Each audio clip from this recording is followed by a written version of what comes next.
Thank you very much, Alastair, and welcome all of you to this afternoon's debate and discussion. My name is Tom Burston. I am a trustee of What a Wonderful World and a tenant sheep and beef farmer in the beautiful Coquet Valley. And I'm also a proud son of Northumberland. I really want to hear some local views and questions from all of you today, so please, as you listen to our speakers, prepare those questions and insights from your own experience and your own thoughts. Today's session is called Earth Matters, Restoring Nature for Planet and People. And Earth Matters, of course, evokes, as a tantalising title, evokes ideas about our relationship with the ground beneath our feet and how we care for and make decisions about its best use. Land is a finite resource. Recent Royal Society research has suggested that the UK alone needs additional land twice the size of Wales just to meet government targets that rely on land use. But of course it's a deeply personal question for all of us as we walk through our lives and tread this planet. Here in the most rural of English counties, what can we say about the need to find a balance between nature and people and farmers and farming and communities and everything that we rely on land for? So I'm delighted that you are all here to join in the discussion. I'm also delighted that we have a panel of speakers to shed more light on these tricky questions. We have a couple of hours together, and in the second half, after an interval, we will hear more from Mike and James and David, and I will introduce you after the interval, chaps, if that's okay. In our first half, I'm delighted to be joined by Professor Alastair Driver as our keynote speaker. There will also be questions for you to grill. There'll be an opportunity for you to ask questions and grill Alastair after his talk. So please prepare them. Prepare those challenges and questions specific to what you hear now from Alastair. We are delighted that Alastair can join us today as the Senior Advisor for the Global Rewilding Alliance and an esteemed conservationist. I can think of no one better to talk about this really interesting and critical issue. Alastair has been a Director of Rewilding Britain previously for 8 years, but is now a roving advisor, I think is probably the best way to describe him. But without further ado, and I'm sure you're not here to listen to me any longer, please give a What a Wonderful World welcome to Professor Driver.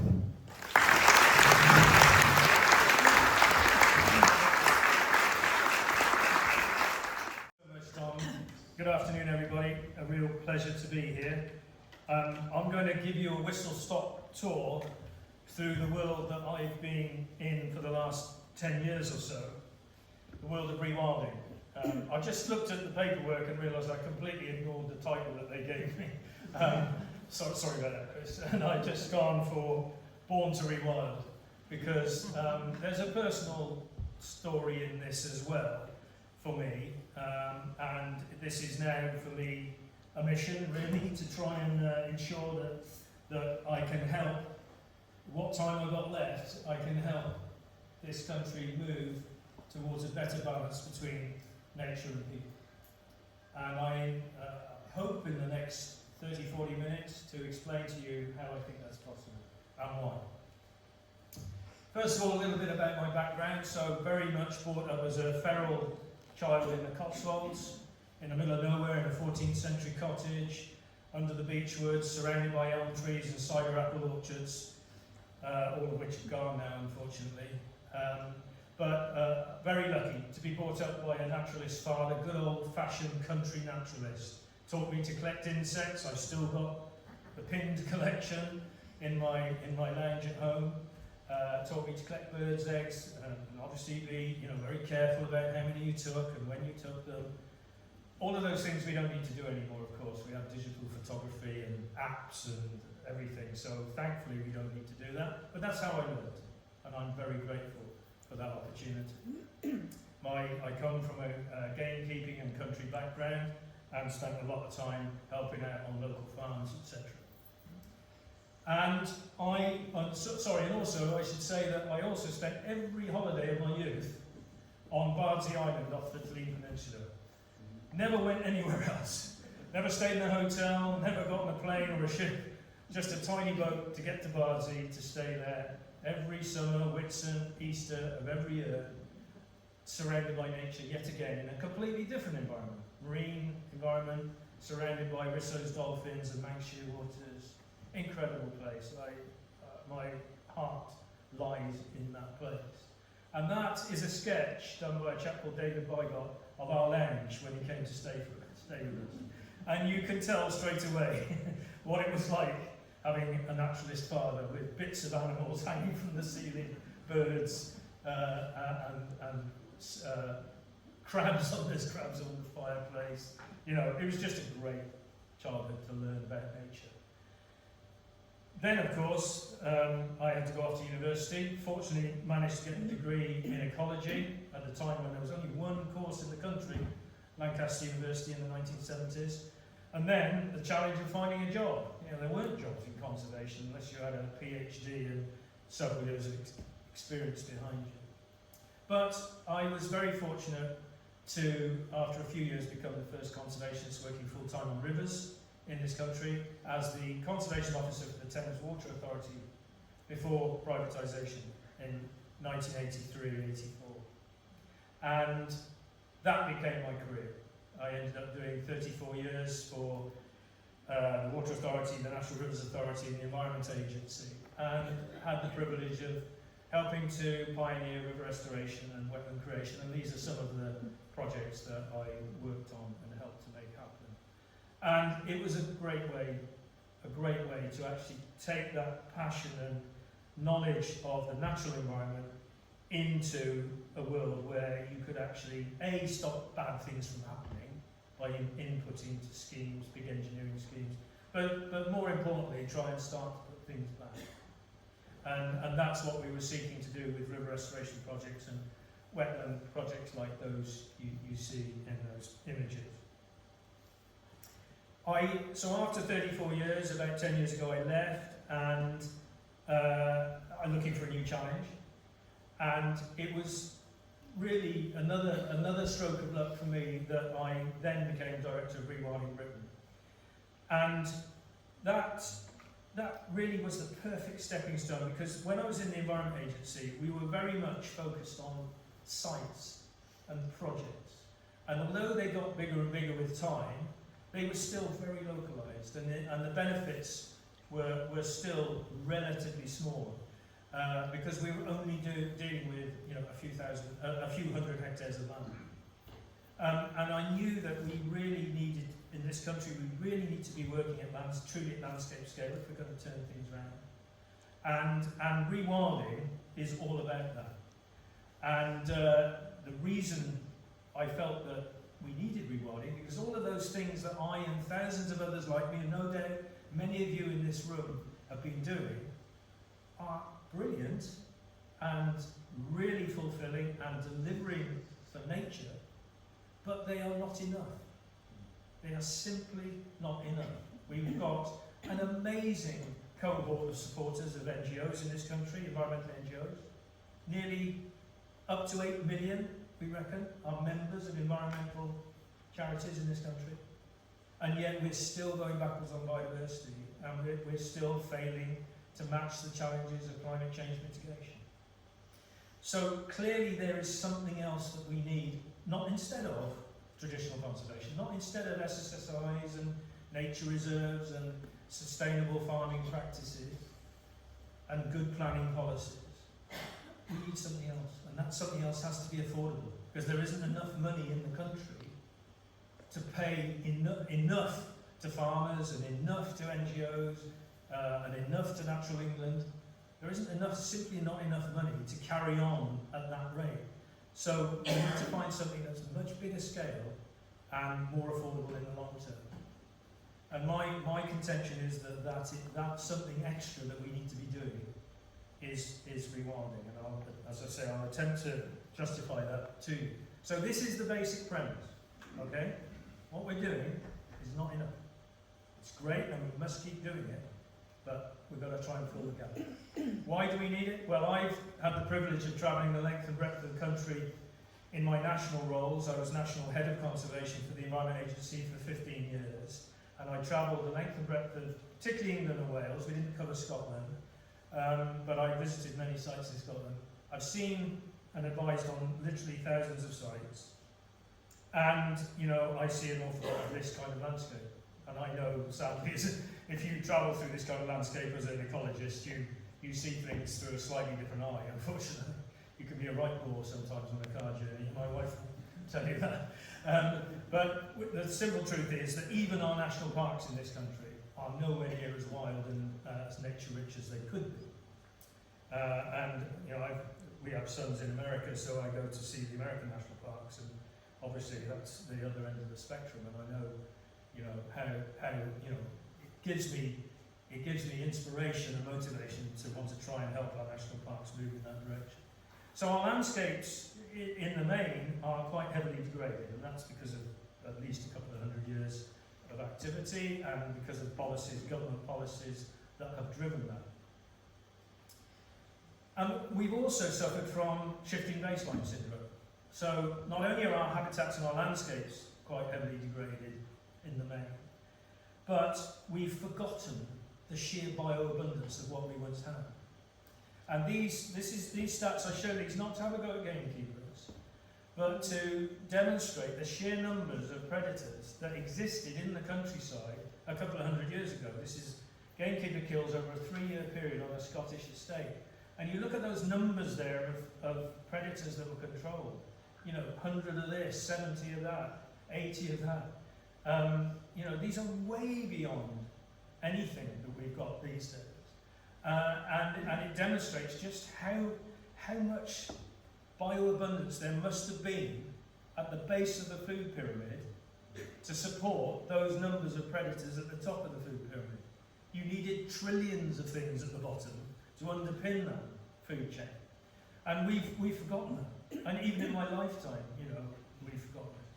So there's a dramatic demonstration of there's a glimpse of what we might have once again. And also, a couple of things I want to point out there. Look at the bottom of the columns. Look at those generalist predators that we've got lots of nowadays, and hardly any of those are killed. And the simple reason for that is that the apex predators are helping to manage those numbers. And that's what happens in a truly natural ecosystem. So, interesting lessons from that. And so bioabundance is a very important asset of the countryside that we need to try and restore. So, my belief, as I say, having worked for decades on projects and sites, is that we need to ramp it up in terms of scale. And this is a very simple definition of rewilding.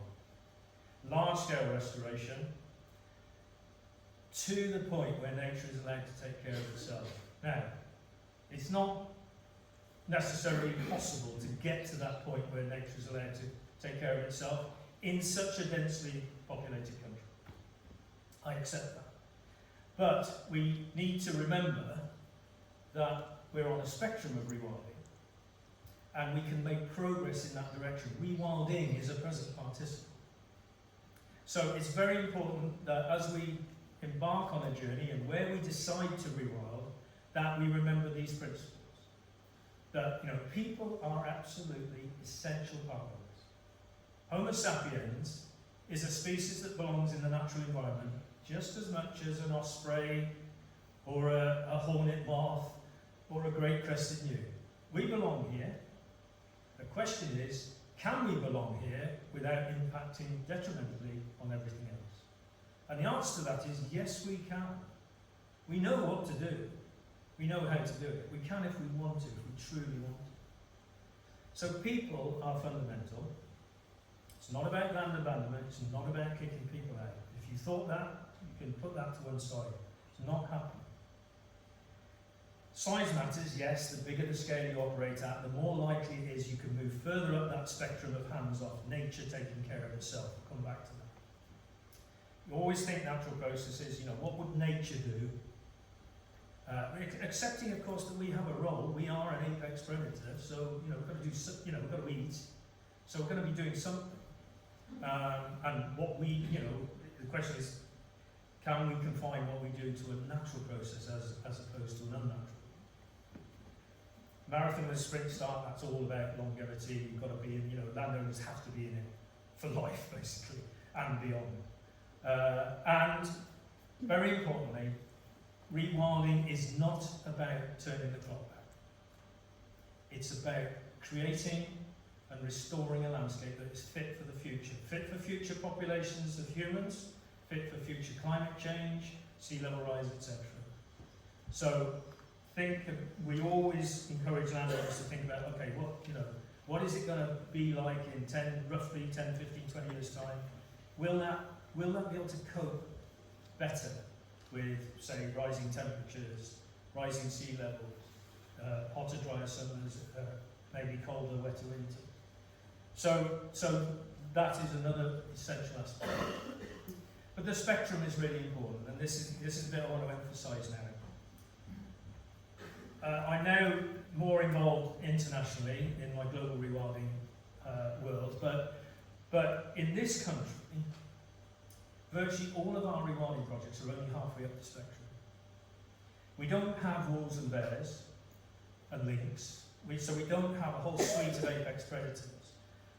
To be at the top of the spectrum, say if you had a 5-point scale, level 5, you would have all of those apex predators back, and you'd have the big herbivores, bison, elk, beaver and boar. We don't have those in most places. We don't have the apex predators, we don't have many of the big herbivores, the wild herbivores. So you have to come down a couple of notches to level 3 and perhaps even level 2 on a rewilding spectrum to find the rewilding sites in this country. The NEPs are this one. NEP is probably level 2/3, Ennerdale level 3. Maybe 1 or 2 sites, big sites in Scotland where pretty much all they do is be the wolf, controlling deer. Maybe they be level 4. But, it's very much mid-spectrum because we are using proxy herbivores, rare breed cattle and pigs, instead of aurochs, which is extinct cattle, and wild boar and elk, etc. So it's not nearly as scary as it might sound. You have to go, to Yellowstone or Okavango or in parts of Eastern Europe to be witnessing sites at the top of that spectrum. I'm going to now show you a few examples of what it might look like. So this is an example of lowland rewilding. Now, of course, with rewilding, the idea is that you're not prescriptive. You're letting nature lead. So you're not planning and managing to have certain things in certain places. But inevitably, particularly in a lowland landscape where there's infrastructure and a lot of human activity, it is a bit more managed in that journey, but you are at least starting to create connectivity and key blocks of rewilding. And this animation will show you some of the things that one might do in a lowland landscape. And the first thing is trying to find connectivity through the landscape from existing good sites. That's very important, and obviously that's challenging when you've got big infrastructure, roads, railways, etc. Another key aspect is then finding blocks of unproductive or marginally productive land that can be allowed to scrub up and become heavily vegetated, restoring rivers and wetlands, reconnecting them with their floodplain, and possibly even ultimately, when the habitat is right, reintroducing certain species that are missing. That's what large-scale rewilding might look like in lowland Britain. If we take an upland situation, this is the sort of scenario, and it's more dramatic. You're starting with regimental fields, obviously intensive sheep in many places, coniferous blocks of woodland, moor burning, rivers disconnected from their floodplain, and you gradually start to intervene to kickstart that recovery, allowing natural regeneration of vegetation, and again, potentially even reintroducing species at the end of it. And that would take you, right up to level 5 if you were going that far, because in this image we've got links, for example, back in the landscape. But you'd be sort of level 4, level 5, like some of the sites in Scotland, essentially. At a site level, this is, I'll run this a couple of times, it's a very rapid few Google Earth images. This is the NEP estate in Sussex, 15-year time frame. And it shows rewilding happening pretty naturally in the warm, productive landscape of southeast England. In a landscape that is surrounded by, that is crisscrossed with really quite good hedgerows and mature trees, lots of oaks and thorny species. These are arable fields, so they're bare to start with, so bare soil for seeds to germinate in. Plenty of jays and squirrels to act as vectors for moving seeds and acorns, etc. around. And this, I'll run it now, this 15-year time frame shows what happens fairly naturally with natural regeneration in that kind of landscape. And within just a few years, quite a lot of scrub is appearing in the fields. They're blocking land drains, so water is sitting on the land for longer. And then after about 8 years, they're introducing pigs and cattle, so you see turbidity in the water because animals are in and out of the water. And now, as you can see, it's quite scrubby and treey. But interestingly, in there are still very significant areas of grassland because they do actually have quite large numbers of cattle and deer and ponies. This is an example from the Broughton Sanctuary in Yorkshire where I work privately. And I've just shown this one just to show that the colour of rewilding is not green. This is basically a before and after we started rewilding. And on the left-hand image, it was just after we, excuse me, I'm losing my voice. It was just after we took the sheep off. And so it's pretty much as it was under intensive sheep. And then we removed sheep from some of the areas. There is still sheep farming on part of the estate. I'll come back to that sort of mosaic idea later, maybe in the Q&A. But there is a neighbouring tongue of land, which is still green, which is still intensive sheep. And you can see the difference in colour and texture. So when people ask me, well, what would it look like? Well, that's what it looks like 4 years on, roughly, in a site like that. It's browner rather than greener, it's multicoloured, multi-textured, and it's absolutely heaving with invertebrates and voles and birds of prey, etc. And finally, of the animations, here's an example from an urban setting. This is a golf course in Derby, which I've helped Derbyshire Wildlife Trust to initiate a rewilding project on in an urban, in the city, it's owned by the city council, within the city boundaries. And it shows how things have changed in that kind of situation. And as you can see, very much, obviously, particularly being urban, involving people. But I would hope most would agree, much more attractive than the boring fairways of the golf course. So, a little bit about how is it going in Britain and what have I been up to for the last 10 years or so. So in the course of my work as director of Rewilding Britain, I had two key roles. One was that I would travel the country advising landowners on rewilding where they wanted to have a conversation. And the other was nagging ministers, politicians, civil servants on better policy and funding in and out of Westminster, and even for a while number 10, but not anymore sadly.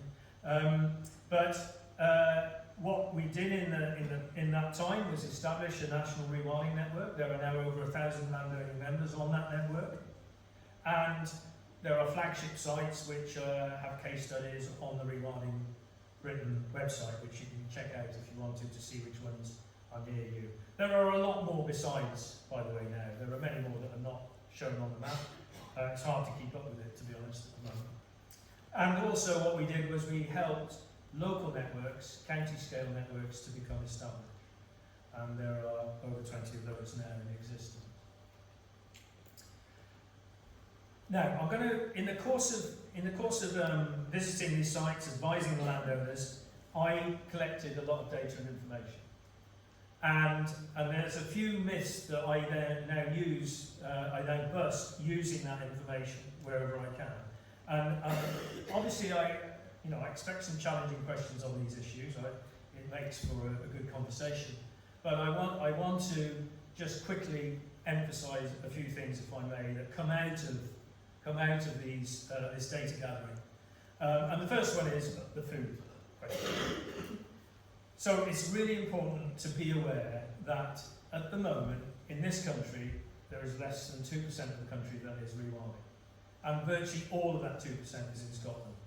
The figure for England is probably around 0.5%. And farming covers 70% of our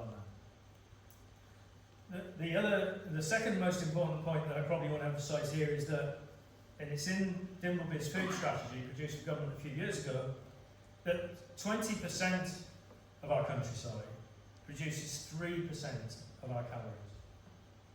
And that 20% is the area where we should really be focusing on moving on to the rewilding spectrum. Bearing in mind what I said earlier about mid-spectrum and thus needing cattle and pigs, so we're still producing food from it. It's not level 5 or 4. So that 20% should be the focus. And we know where that is because there's plenty of maps showing agricultural land quality, etc. And the other really important point is that we waste 40% of the food we produce to eat. That is a huge, appalling figure. And it happens all the way through the food supply chain. It's no one particular point's fault. It's all the way along the chain. But the point I'm wanting to emphasise here is that rewilding is not a threat to food security at all in this country. Not at all. What is a threat are global trade deals, supermarket dominance, food waste in particular, and pricing. Those are the problems. Those are the massive, massive elephants in the room. Not a tiny little bit of rewilding, which is still producing quality food, quality food. And that's what these sites do, by the way. I'll come on, I think I might come on to it even now, yes. So what we're seeing on these sites is, and I can't hide away from this, and apologies to the sheep farmers in the room, including colleagues like Tom, etc.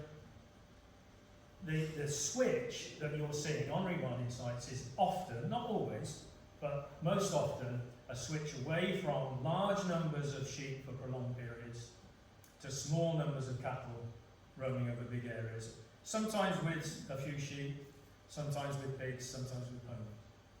That's what you see in rewilding sites.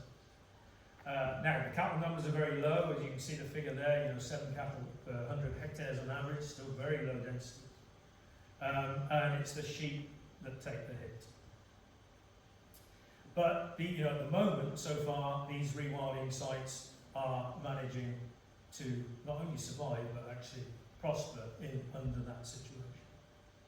By the way, through this presentation, as you've probably noticed already, I will show images of projects around the country that I've been to and are now doing rewilding, but I won't necessarily talk about it. And having these animals in the landscape is critically important. They are essentially chewing and biting and tearing and poaching and trampling and nibbling. Having a mix of these species in the landscape helps to create this heterogeneity of vegetation.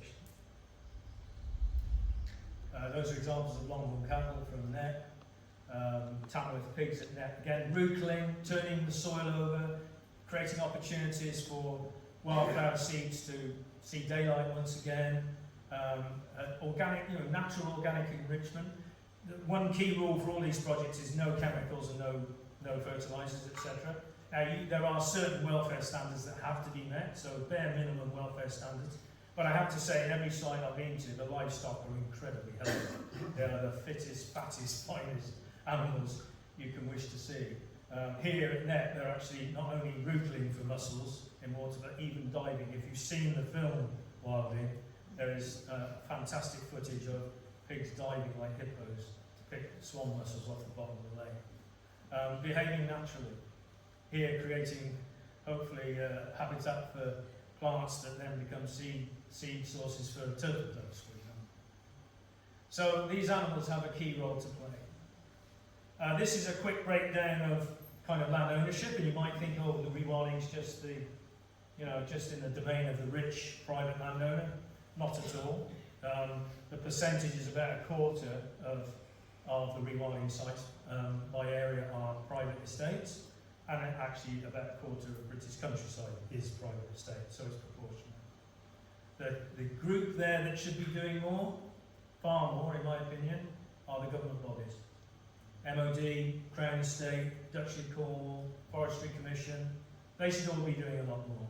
They're using our money, they should be delivering public goods at a much greater scale than they currently are. And that's where a lot of my challenges to politicians are at the moment.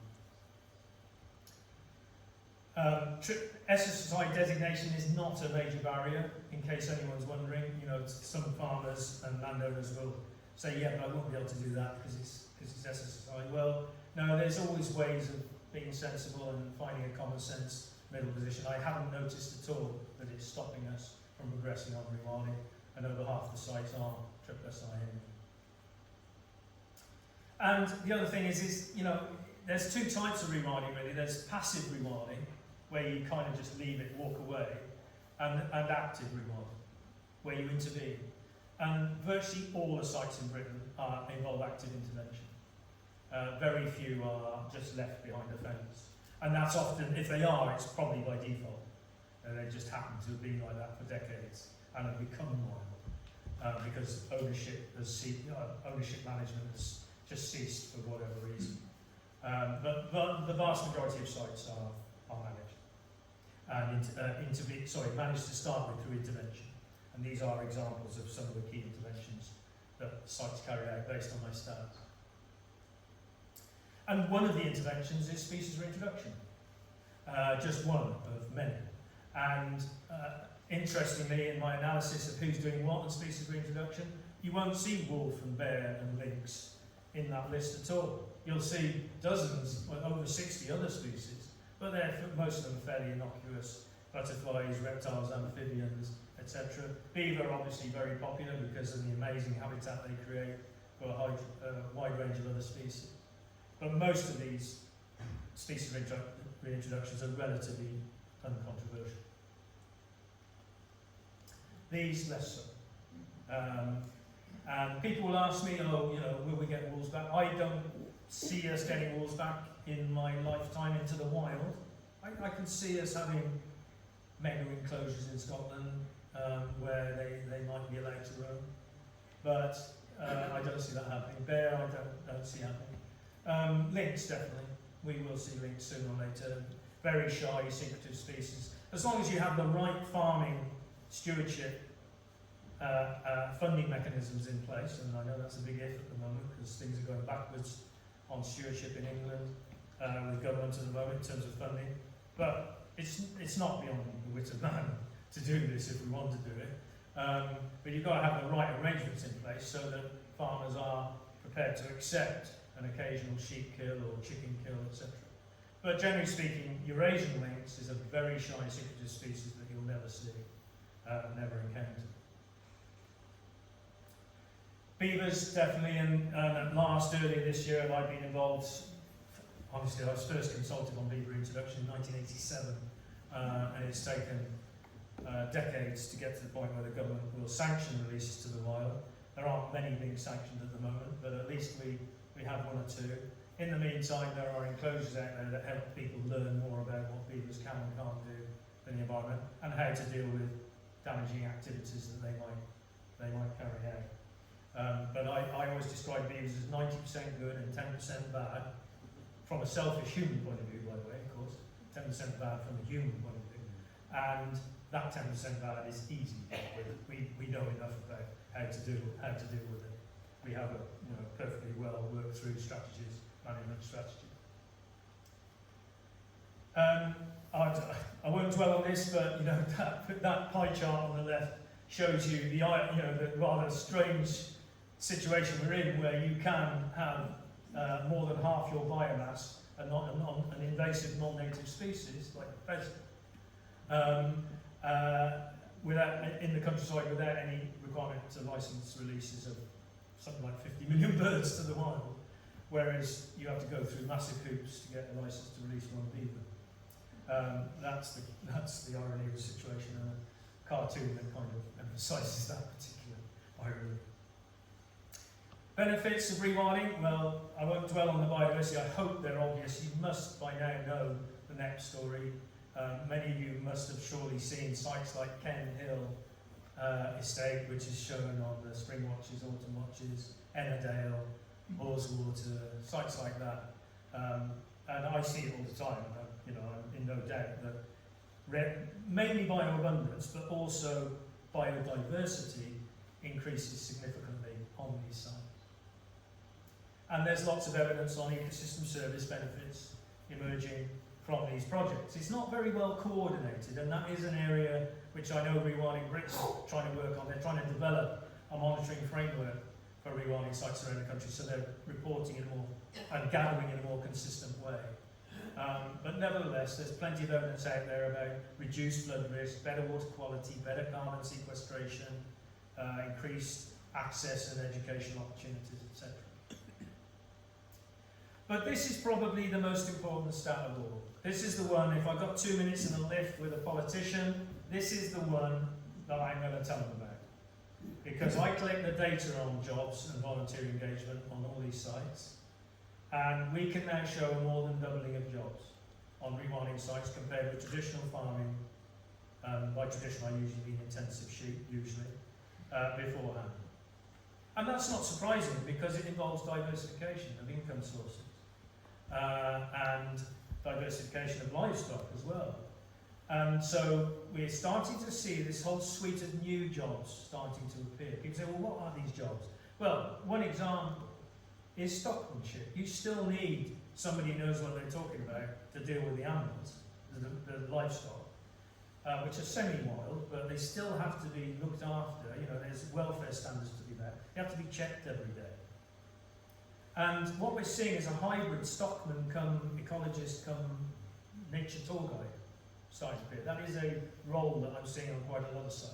So it's also a diversification of skills. And that's what we need coming out of universities and academics here. You know, we need those multi-skilled individuals to be coming from you now, because we are getting to the point where there's actually a shortage of those skills. And then there's all sorts of other roles associated with nature tourism and education, well-being, etc. And the volunteer engagement has gone up tenfold, and that's not surprising. Farmers don't have time in the main to spend a lot of time with volunteers, and it doesn't necessarily deliver fantastic benefits in terms of effort per unit hour. But in rewilding projects, there are far more opportunities for volunteer engagement through monitoring and wardening and doing little bits and pieces of intervention. And here are a few examples. I've just had the privilege of staying with Walter at Heppel this last couple of days, and you know, a great example of how they're blending rewilding with the production of niche, high-quality spirits, which of course is right up my street. So health and well-being, I'm a private advisor at Broughton Sanctuary, where they've got a major focus on retreats and health and well-being. Every site has, private site has its different name. Now this, and it's a boring image, but these stats are important. This, in the black digits, there is a list of the number of, out of 65 sites that were accessing that type of funding before they started rewilding. And in these red and green column are the number of sites that are accessing that type of funding during rewilding. And basically what it shows is a switch, and by the way, the green ones, I've just put the green ones where there's a significant increase, and red where there's a significant decrease. And what it's showing is there's basically a switch from maybe just one or two funding sources, like the basic payment scheme, which is being phased out, and sheep, lamb production basically, a switch from that to cattle, and particularly importantly, one or more of these in the bottom right-hand corner here. This is the nature of rewilding in this country. Mid-spectrum rewilding involves diversification of income sources and gives you greater resilience financially, which means you can more than double the number of jobs in those sort of situations on average. So that, you know, that tells a story. How does it work? That's how it works, socioeconomic. And by the way, we are nowhere near saturation point in terms of nature tourism. We are barely scratching the surface. So many more sites could do much more. In terms of funding, finally, well, a few years ago, I was getting really excited when George Eustace, who was Secretary of State at the time, produced a document with his name on it that had the word rewilding in it. That was a massive step forward for me in terms of political influencing. That's the only one I've ever seen. There's nothing since. But landscape recovery component of the environmental land management scheme is the place where you would do landscape scale land use change, which would do, and many of the projects that are in that scheme are essentially rewilding projects. But I'm afraid the funding is a mere fraction of what it should be.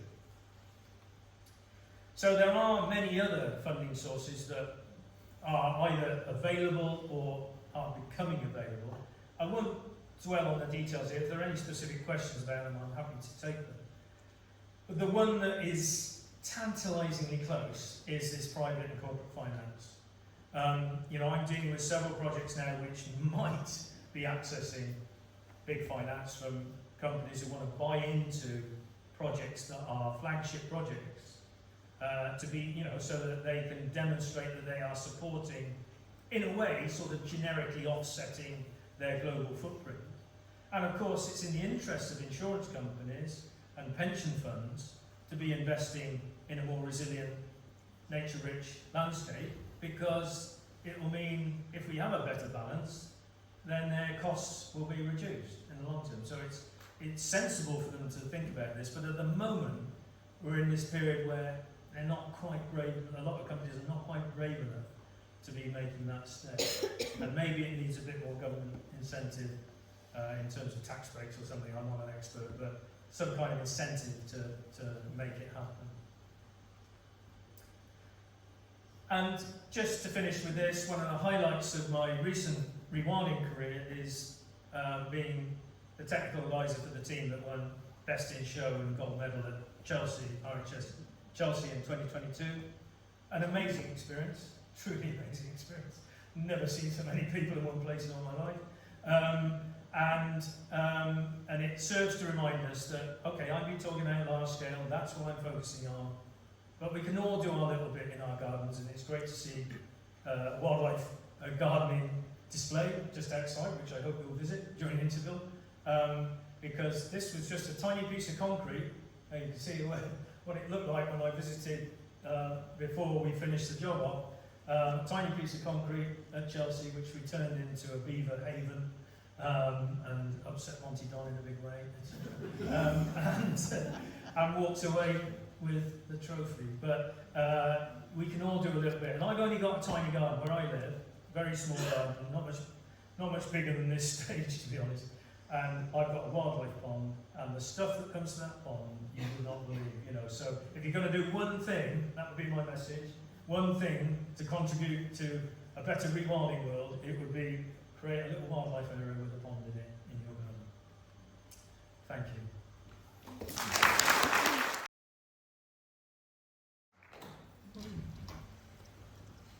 Thank you so much, Alastair, for a wonderful introduction to our session this afternoon, and an awful lot to inspire us.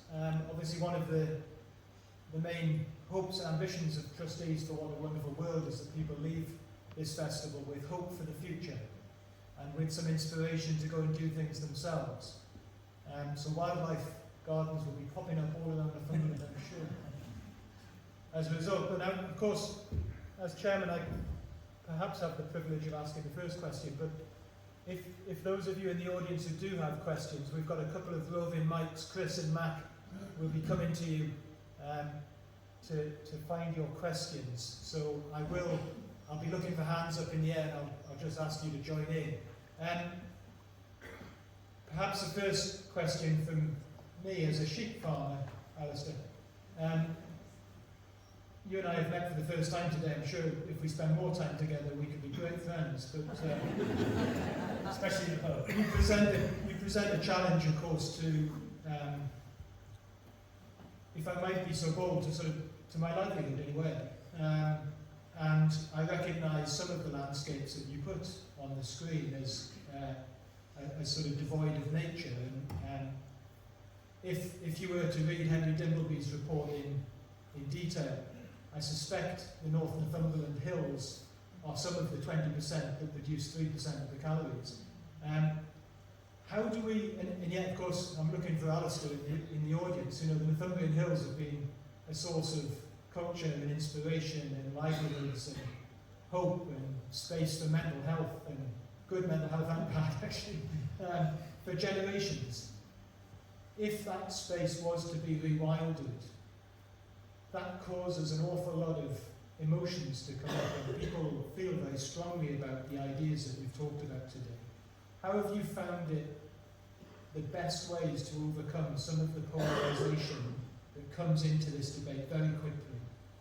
And what are the processes and the relationships that you and your colleagues are building to overcome that polarisation, which I found tends to hinder the need for system change rather than support? Yeah, well, inevitably it's very, very difficult, otherwise it would be happening everywhere. I was obviously involved in I came in to Rewilding Britain when they were just embarking on the Summit to Sea project in mid Wales, and couldn't have picked a more difficult part of the country for that.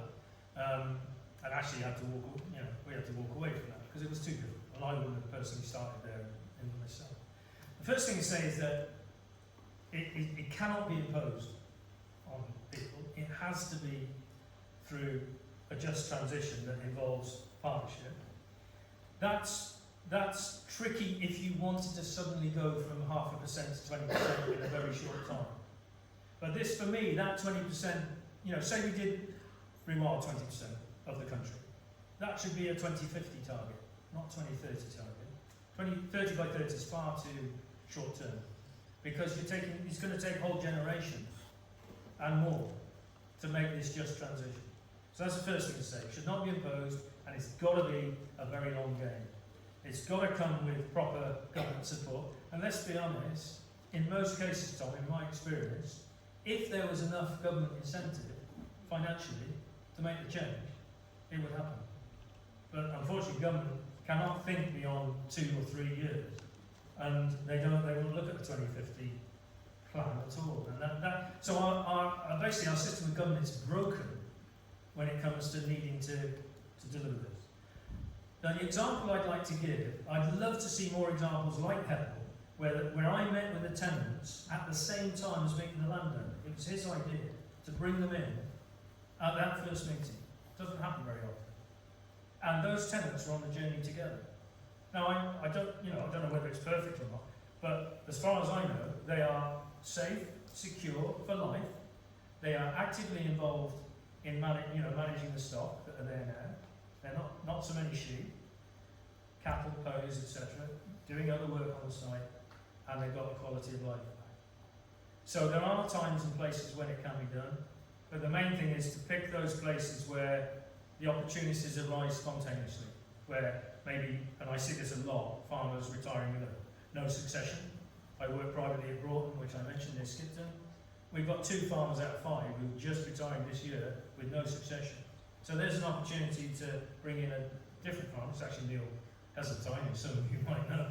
Neil's come in and he's going to create a Broughton cattle herd. Brilliant, still farming, different type of farming, very light touch. But, so this is what I would call a just transition, and that's what it's all about. Thank you, Alastair. We've got a question just below you, Mac, and I think there's one down at the front here. Might dim the light so I can see all of the arms, but here we are. Thank you very much for your presentation. It was really fascinating. A quick comment first. So the North East launched Carbon and Nature Markets Place a few weeks ago. So if you know companies that are desperate to invest in nature projects, we do have a site that they can look at. My question is around increased benefits of tourism. So we can anticipate increased tourism in the north of England as European summers become hotter. And we can see from your figures that that's a huge benefit associated with rewilding.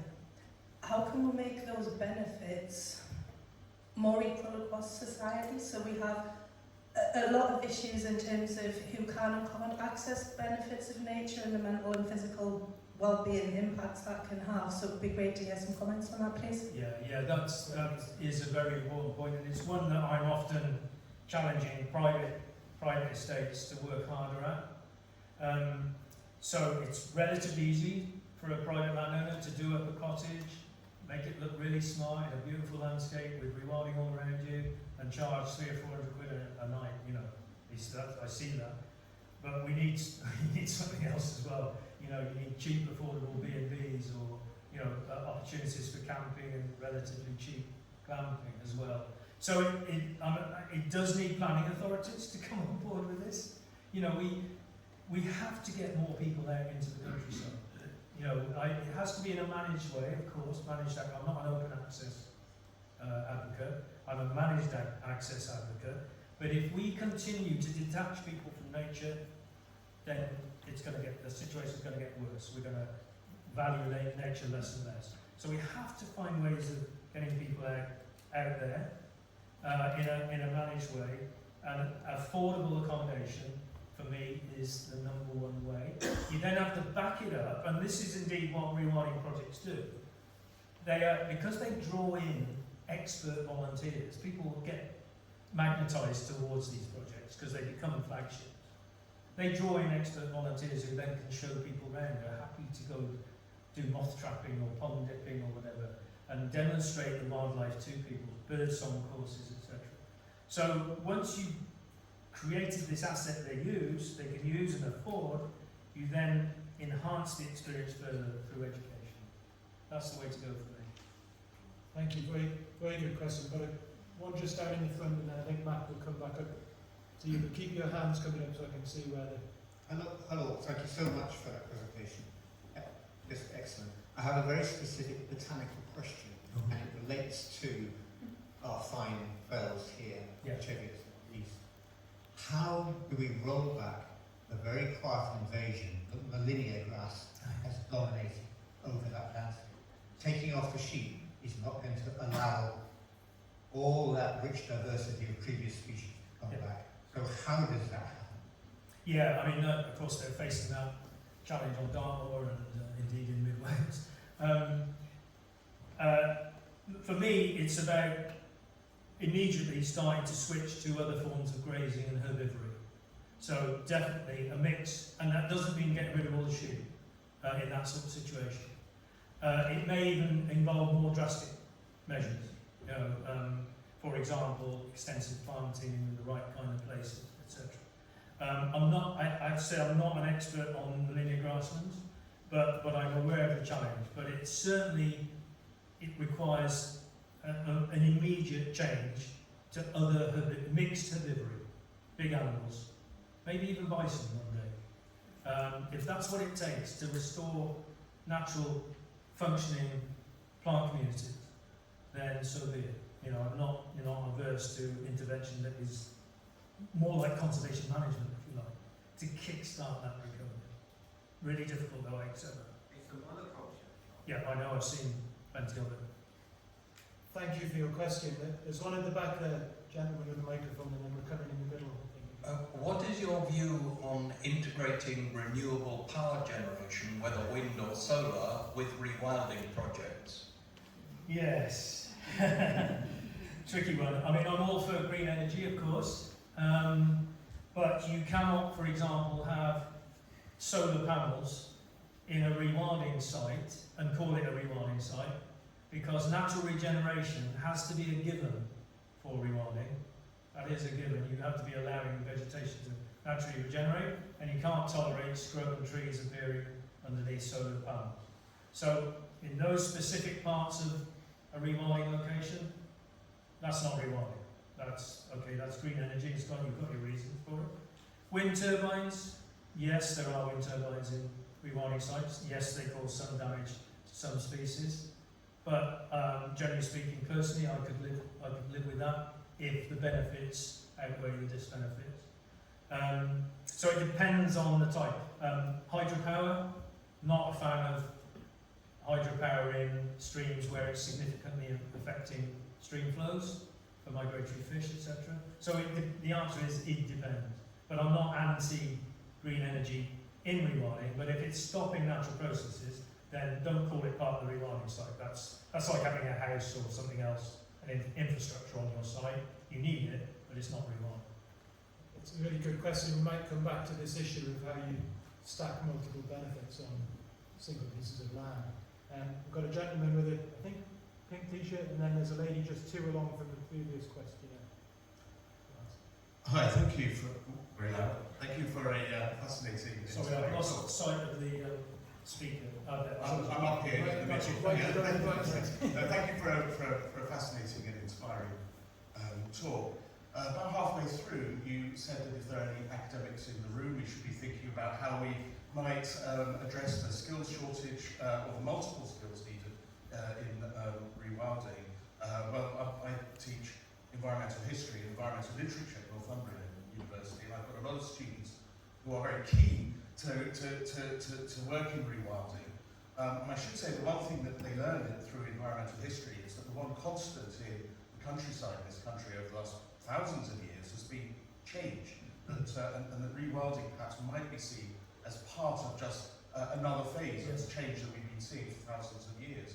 But my question is, what skills might my students in the humanities have that could be useful for rewilding, and what skills would you like me to develop in them? What would you like to see me teaching them? How long you got? Yeah, so very quickly, I mean, I'll tell you the things that I think are missing at the moment. And one, I'm biased obviously because I'm a natural historian, but natural history, knowing what stuff is. You know, being able to walk out and say, I know what all these plants are, I know what those insects are, the bird song. I know it's maybe not so relevant to your part of the university, but you know, that is a fundamental missing piece of the jigsaw puzzle. Because a lot of the ecologists I meet, they're not up to it now. You know, they're very earnest and they know the book, but they don't know what they're seeing and hearing. They're probably going to rely on apps, I guess. But so that's one thing. Second thing is reading the land. You know, being able to see and understand the land and what man has been doing in the land for centuries.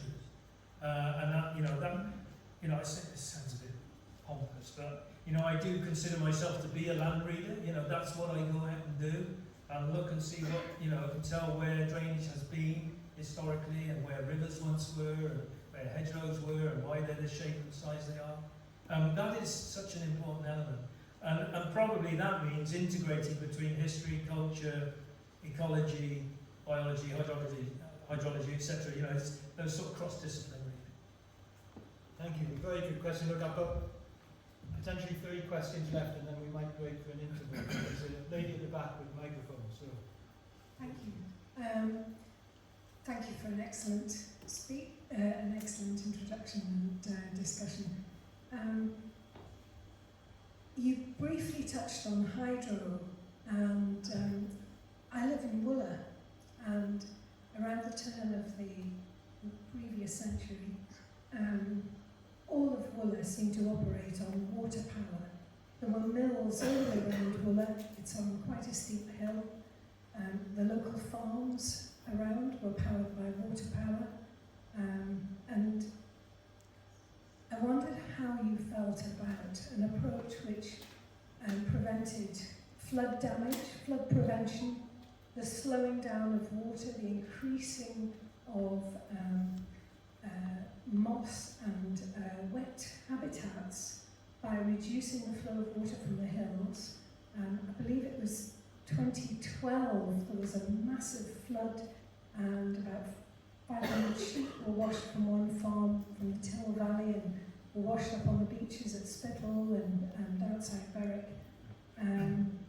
And flood prevention with microhydro and with schemes that could actually provide power, because we have hills and we have water, it seems a no-brainer. Rather than covering the landscape in solar panels, though I have some on my roof, that seems a sensible place to have solar panels. Out in areas that should be rewilded, it would be completely inappropriate. But I think there could be a combination of power provision from microhydro if it were done in an ecological way. It's possible. It's possible. So natural flood management, which you touched on there, is subject dear to my heart because it was my team that drove through the policy for the Environmental Agency before I left 10 years ago. And it's something that I'm always challenging government to do more on and spend more money on, because ultimately that is tackling the source of the problem, i.e. the speed of runoff from the hills, rather than tackling the problem where it manifests itself in terms of building walls and embankments around properties. So first thing to say is yes, I'm all in favour of more natural flood management. never really thought about integrating it with hydropower. I mean, there were one or two schemes I worked on which did, but the key thing with hydropower in small water courses is fish passage. Our migratory fish are under massive challenges, as you know, salmon in particular. And so we've got to make sure that we don't do anything that impedes fish passage. And unfortunately, as you know, with hydropower, it often involves, building up more of a head of water, which might, unless you have the right fish passage arrangements, is detrimental. So as long as those things can be overcome, I don't know, I think it sounds like an excellent idea. We have to be looking for win-wins. This country is so crowded that we don't have the space for single issue delivery. We have to look for multiple benefit delivery, and that's a good example. Thank you, Alastair. One more question. I think that we're going to have an opportunity after the interval for more questions. I know there's a gentleman here and a lady in the front who have got questions, but Anne, can you just ask yours and we'll let everybody complete.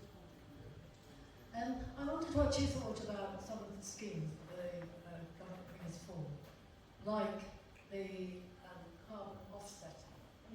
Planting of the trees in the rewilding scheme, can that be counted as carbon offsetting? Isn't it just a bit of a cop-out?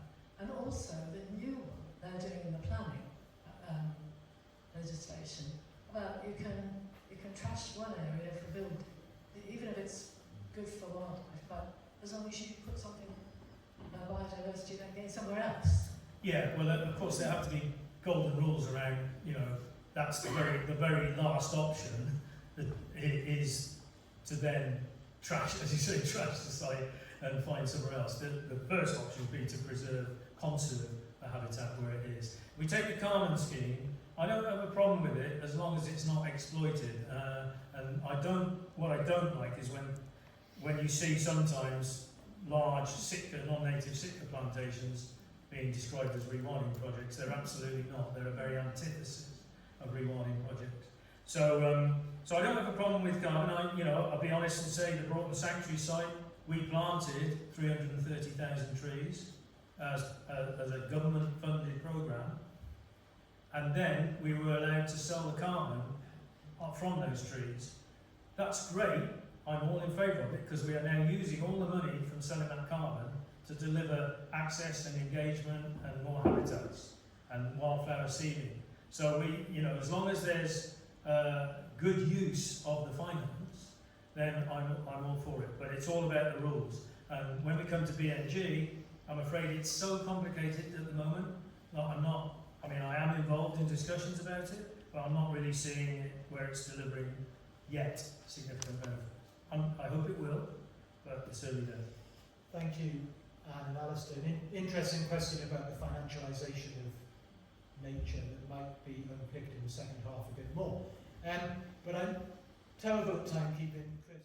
Thank you very much, ladies and gentlemen. Thank you very much for coming back from a wonderful interval. I don't know if you've all picked up your 3 trees to go home with. That sounds like a very good thing to do as a result of today. I was trying desperately not to spill chocolate ice cream down my shirt, but a much needed cool off. So I think we've kept the doors open to try and bring a bit of fresh air in and to keep everybody awake with some fantastic questions, I hope, to challenge our panel. I am delighted that we have been joined by 3 more speakers who are going to give a quick introduction to who they are and to make some killer points in response to Alastair's presentation. We will then have an extended time for discussion and questions with the audience. I know there's 1 or 2 already ready with their questions, but please put your hands up when we're ready for that. But it's my absolute pleasure to introduce our first speaker of the second half, Mike Pratt. Mike is Chief Executive of Northumberland Wildlife Trust and is the man at the centre of the purchase of Rothbury Estate from the Percy family, and I'm sure a lot of you will have heard of that. And just, I suppose, is an opportunity to ask some of the big questions that Alastair has introduced today already. So, Mike, over to you. You've got 5 minutes, and I'll give you a nod at 4.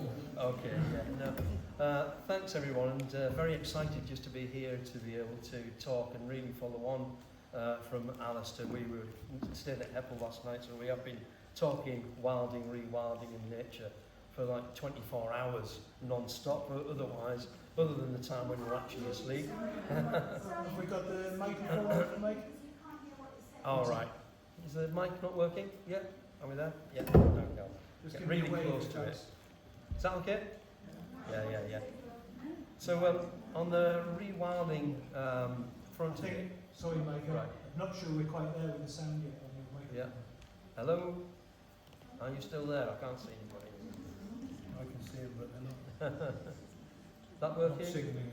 Keep going, Mike. Anybody up there? All right, I'll just plough on. Okay. Give it your best.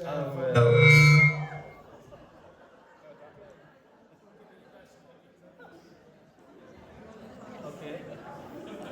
So, not the gentle start I was hoping for.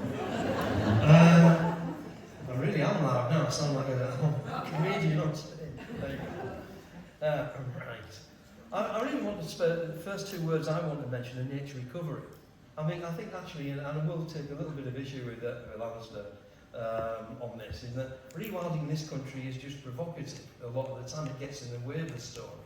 And I hope it won't be like that forever, but we know it's okay to talk about that in Europe. But here, and in Northumberland, we want a more balanced approach, and I think nature recovery is the right terminology, because it immediately says why we want to get things like Rothbury in a completely different condition for nature. It's sad that we even have to use that terminology. Nature needs healing. It actually needs recovery and restoration. It is in such a dire state that we have to recover it. So all of us were weaned on nature conservation. The Wildlife Trust, and I've obviously been working at it as CEO of the Northumberland Wildlife Trust for 20 years. So I've seen a lot of change. Before that, I actually say after over 40 years in the environmental and conservation field, we've been through all the collection of small best bits and the best places for species in the landscape, and we just know it hasn't been enough, as Alastair said. We have to do something different going forward, and we collectively in the Wildlife Trust really sort of beamed in on that. Some years ago when we started talking about living landscapes, we looked at the whole idea of bigger, better, more joined up. Even that hasn't really worked. We've created larger areas, again as Alastair emphasised, but not enough. And so we really need to do much bigger, much more connected areas to build resilience back into nature and help it restore itself through natural processes. So nature has to lead the way more. It might not lead us to the right at the far end of the wilding spectrum, but we really do need to focus on the fact that we are losing nature in terrible rate, even in the fantastic landscapes that we see here in Northumberland. So we're on a mission. We are on a mission to actually have big impact on turning things around. We will really need to move the dial. So that's why we talk about nature, putting it in recovery. And it's sad that we even have to say that. So when we talk about a wilder Northumberland and a whole network of sites, which we do increasingly, we want to see that big connectivity. We want to see marginal gains across the whole of the farm landscape. But we need these bigger sites, these big restoration areas, where literally wildlife can spill over into the rest of the countryside. And in Northumberland, and probably Cumbria as well, we have the biggest opportunity in England to do that. It can't be done anywhere else. But if you look at the corridor between Druridge Bay and the head of Kielder, and into the borders up to College Valley, down here in Hadrian's Wall, even over to the other coast, we have this unique corridor of opportunity to do nature recovery at a scale that you cannot do anywhere else. And it's beholden on us to actually try to make that happen. Our Wildlife Trust can't do it. We have to do it with every partner, every landowner, and also communities who will sort of plug in to make that happen. So we are looking at that corridor. Rothbury happens to be the heart in the middle of that, and it's linked also to Heppel and Wallington and many other opportunities. So fantastic. And the last thing I would say is, amongst all that, we want to see and build a nature economy. so that we're not just building back nature for its own sake, we're not just trying to improve productivity in farming in a sustainable way, we are also trying to bring the economy of the north of Northumberland back to people and make it work. Not just nature tourism, but in every way. We need the whole of the economy to be based on nature. So for us, it's nature first.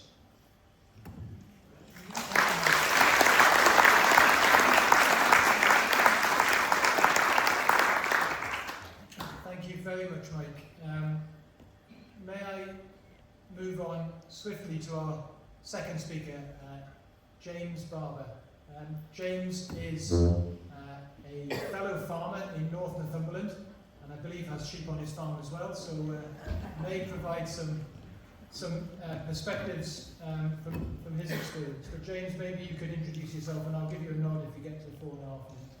I might let you go over if you mention sheep. Thank you, Tom. Is my mic working? Am I going to have the same note? Sounds good. We're not going to have the same technical issues. That's wonderful. It's a good start. Yes, so I'm James Barber. I am, I think I'll just check my notes out. I think I'm at least a 7th generation farmer. And I suppose so I farm in partnership with my brother, with my aunt, with my father, and it's a family business, okay? So I think when I hear about notions, I suppose, like rewilding Britain, it gives me a bit of a sense of fear and a bit of a concern that there are people around that want to rewild the whole of Britain. And when I possibly envisage a career as an eco-tourist guide around the former sheep fields of Northumberland, it's not necessarily what I see as my future being, and it's not quite the future I want to be able to offer my children, my nieces and nephews. So I have been heartened somewhat to hear Ali talk and say that his ambition isn't to rewild the whole of Britain. So that's good, but I do also have lots of questions and challenges around the notion of rewilding, around the balance between nature and, I'll say, food production, because I think it's really, really key. So I think, really, I'm also heartened to hear Mike's take, that actually it's about balancing nature and farming. I will not for a second sit here and say that we as farmers are the perfect stewards of the land. There is a huge, huge amount that we as a farming community, and that is a broad church, need to do to be better at working with nature, better at enhancing nature. But we also do a lot of it already, and I think that's often unrecognised. And we also have a fairly core objective, which is producing food. Okay, probably by the sounds of things, too much of it, but I think that's partly a symptom of our food system, which we probably aren't going to discuss today.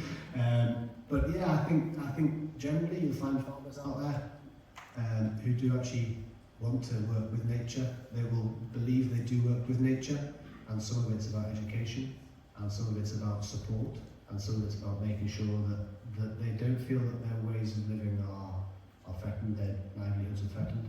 And I suppose I'd say I'm here to listen, but I'm also here to challenge, and I would welcome any questions from any of you. Fantastic, thank you, Jake.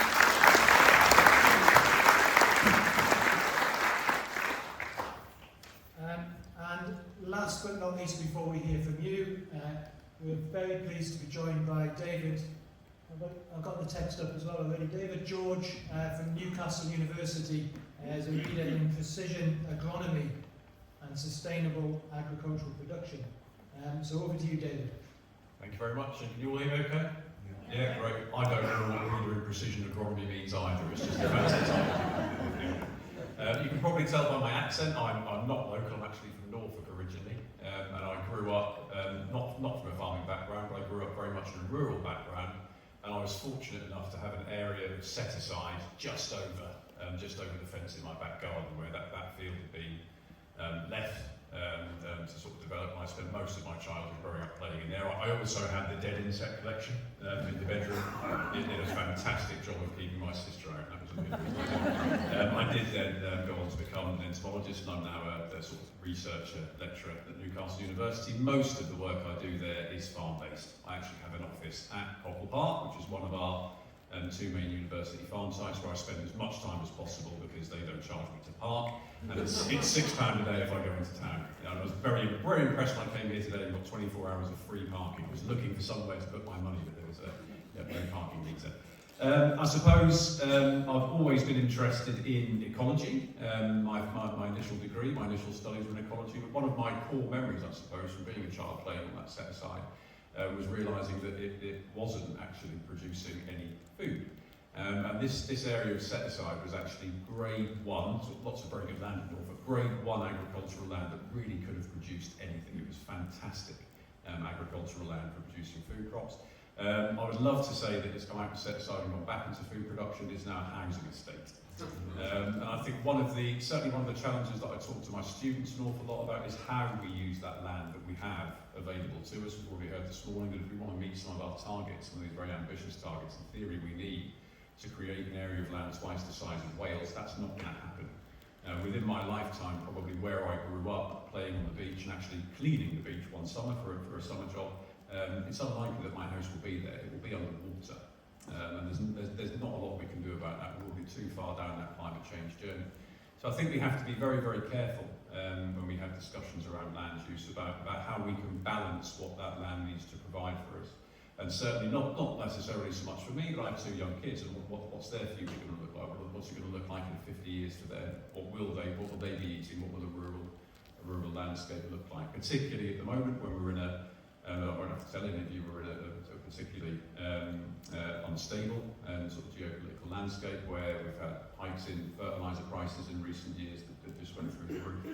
I suppose I'm fortunate that I'm actually an academic at Newcastle University. I get to think about some of these topics. I'm not actually on the ground. I'm not the one that's there having to. I'm not farming. They do let me occasionally drive the tractor at the farms. They don't let me put anything important on the back of it when I do. But I get to think about some of these issues, and I get to discuss them with colleagues, and I get to pass that information on to our next generation of farmers, to the students that are coming to study on things like our agriculture degrees. And that topic of how we balance the provision from land for nature, nutrition, for what will our rural economies look like. We do a lot of that sort of social science interaction. Is a difficult one. I think most of the research I've probably done in my own career, what I've looked to do is what I call stack the benefits that land can provide for us. I've got no idea what slides are up behind. Yes, sorry. Oh yeah, that's the farms, there we go. So looking at things, for example, like agroforestry, which is something we're doing at Newcastle Farms at the moment, where we might be taking a field within the farm, and we might be getting dual use from it. So we're actually growing crops at the moment. We're doing that with biomass crops, but we're growing crops in between those trees. There's still an interesting argument there that we're taking land out of production. I won't be eating the willow and the poplar that we're growing in between the wheat and the beans. But of course we are providing biomass for it. We're talking a little bit about green energy already. We might be doing things like grazing animals in between it as well. There's suggestions from New Zealand, if we graze them on the willow, we might reduce their enteric methane emissions. But I think the position we're in at the moment, I was quite encouraged with much of the sort of presentations today. I think those where we're looking at relatively small land areas, and we're sort of in the middle of that 1 to 5 scale that was talked about. So we're not necessarily introducing bear and bison.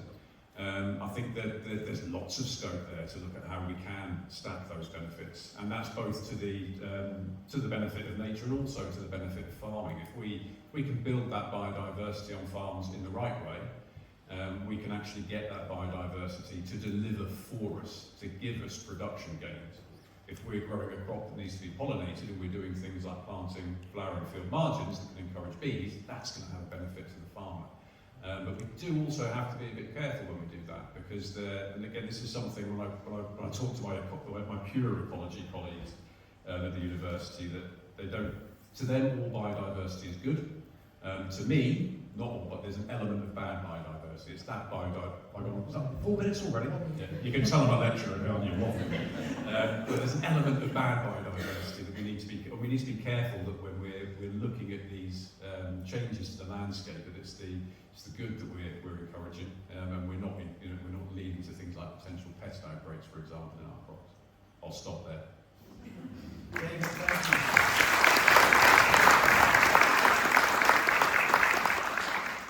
Thank you very much all. We've got a wealth of experience here in front of you all, but not all of the experience. And of course, you all have insights that we want to hear as well. So your questions and comments are really welcome. We've got a couple of questions down in the front. I don't know if you've still got your question ready. So Mac, you probably need a microphone down here. While you're coming down, a very quick question to the panel from me. I'm looking for maybe one, possibly two-word answers here, just to let people get their questions ready. But I'm interested in how change is enabled, how change is supported. And I'm going to make it slightly difficult because I was thinking about all of the crises that we face, and a few of you have mentioned nature crises, health crises, climate crises, food crises, health crises, social justice crises, and I suspect, you know, polycrises are very difficult for all of us in the audience to face and cope with.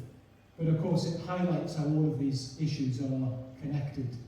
And what you have all said, I think, only reinforces that we can't just look for single answers, although they are very seductive. So given that we are looking for system change, what is the one thing, the one lever that we should be looking to lean on? And because I've given you all one word, you're probably going to get 4 different levers of change for a system solution. Mike, what's your... There's actually only one crisis, and it can all be solved by focusing first on nature. So the one word is nature. And we need to put that in the middle and donut economics, if you like, and actually manage the whole of what we do, from health to everything in society, with putting nature back where it was, because it's our survival system. That's why everything is broken. We haven't got the right relationship with nature in the first place.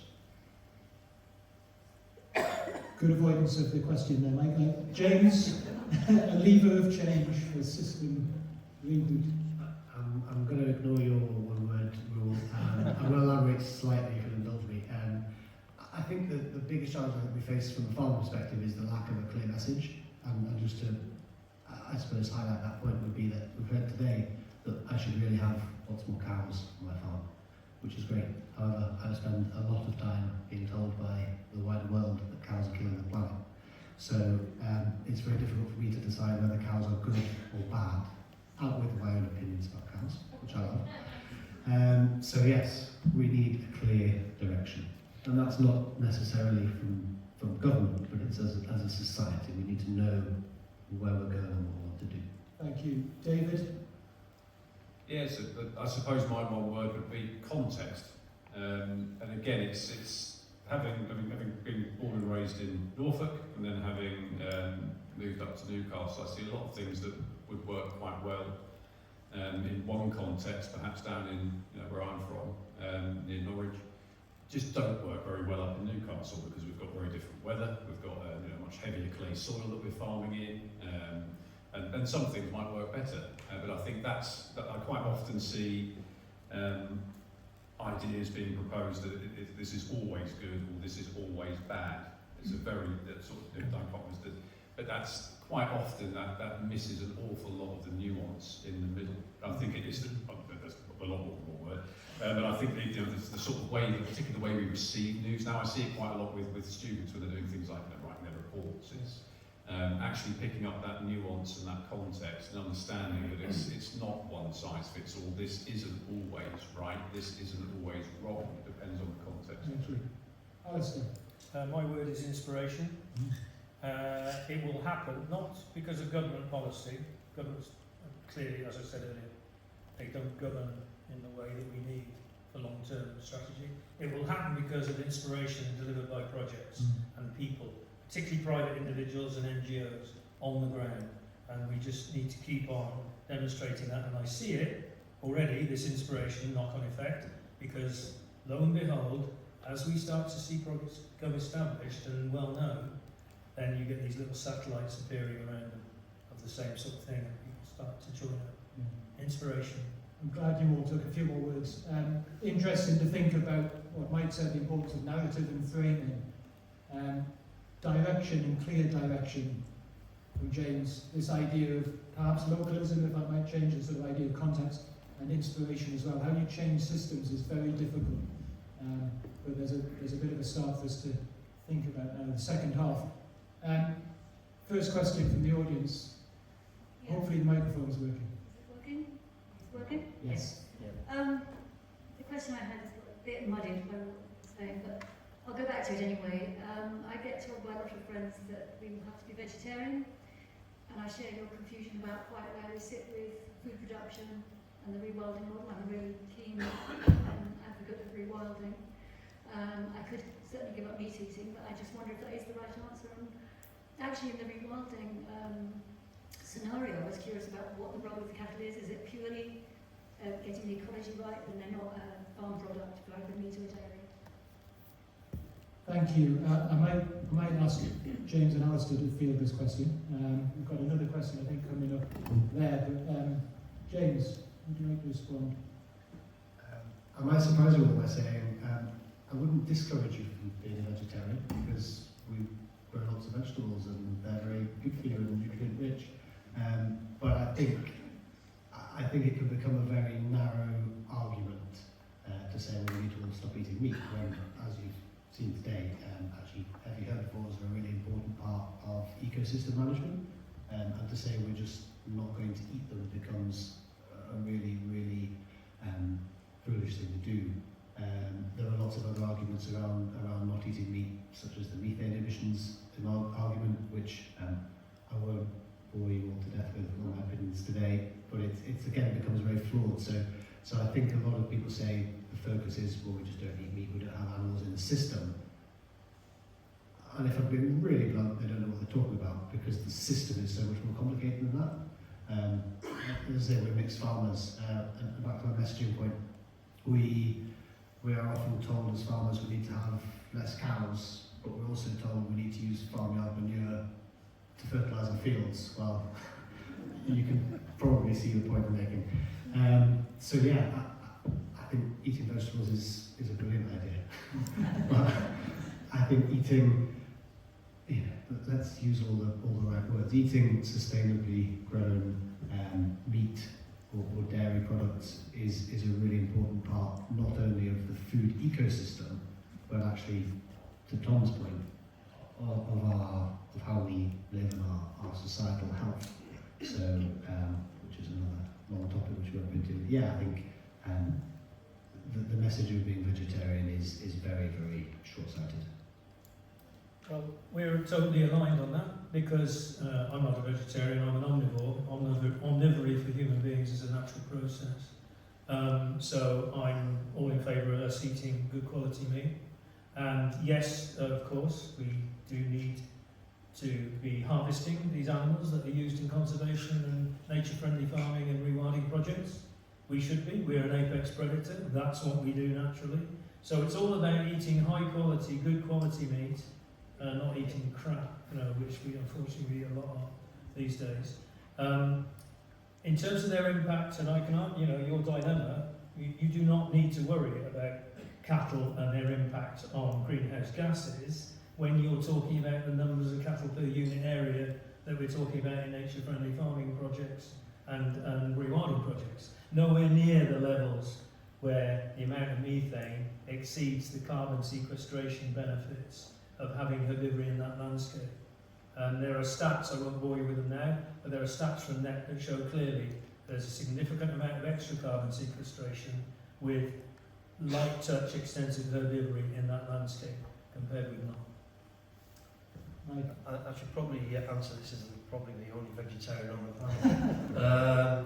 But I have to say, it is a very nuanced answer. Actually, it's oversimplification in the extreme to just think that the world's going to go vegetarian and that will solve the climate and the biodiversity crisis. It's not going to happen. It's pointless thinking that way. And it probably shouldn't happen either. We are omnivores and people have a choice. And that for me is the key thing. People making a whole range of better environmental choices in their lives, including having a more balanced diet, which is better for their health puts less pressure on the economy and the health service and everything else. So eating less meat overall will be good for you and probably for the planet, but it's not really predicated on that. It is about quality. And the fact is, it's part of our evolution that we have this relationship with grazing animals, and that's what we are replicating to a degree in modern wilding schemes, as we've seen several times today. So I think it's all about that balance. But we do have to have some radical rebalancing, because if we just take the attitude that this is all going to be a little bit better if some people eat a bit less meat, that won't be enough. We're at the point in all of this where we do need real active change in all of our lives, which then cumulatively make the bigger change happen. So sometimes it's the attitude and the mental processes we go to make better choices. Everything we eat, everything we drive, everything we do in our lives. So it's a much bigger question than vegetarianism. Thank you all, and thank you for the question. Really interested to think about the individualisation of solutions and who actually controls what we do in our choices, and the power in some of our different systems. We've got a question up by Chris there.